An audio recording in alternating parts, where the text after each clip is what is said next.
O assunto dessa carta é banana. Cledson Martins, de Irecê, na Bahia, produz a fruta e não sabe mais o que fazer para controlar uma doença que apareceu por lá. Toda vez que ele corta o coração da bananeira, o cacho acaba secando. O coração, também chamado de umbigo ou mangará, é a flor da bananeira.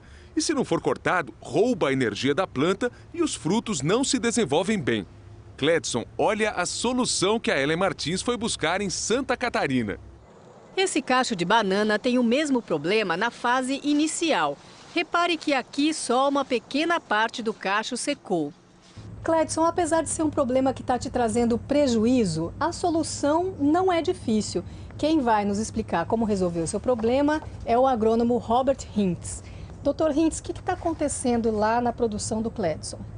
O que está acontecendo é a infecção provocada por um grupo de fungos que ocorre normalmente na inflorescência e no coração do cacho à medida em que ele vai envelhecendo. Então, quando ele faz o corte com a ferramenta, ele acaba inoculando o fungo, ele acaba contaminando o engaço e aí a doença progride para o interior do engaço. E o que ela causa?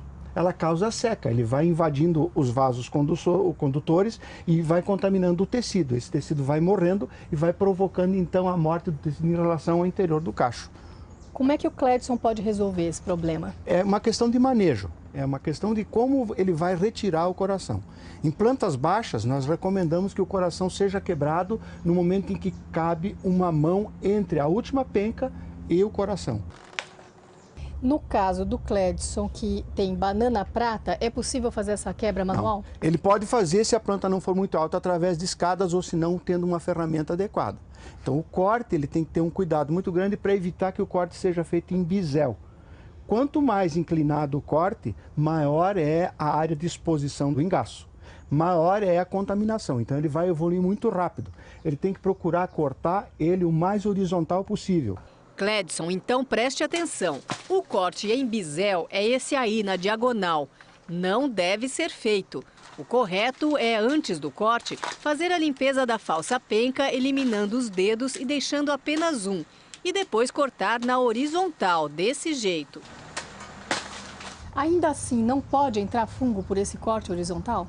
O fungo vai entrar, só que em função da circulação da seiva, que vem até esse ponto onde está esse dedo, ele mantém ativa a circulação. A planta tem mecanismos de resistência, né, e que permite então que ele pare num determinado ponto. Seu Cledson, outro manejo importante é manter o bananal arejado, retirando folhas velhas e permitindo a circulação de ar para evitar umidade e, com isso, o aumento dos fungos. Cledson, você deve desinfetar o facão usado no corte do coração da bananeira com água sanitária.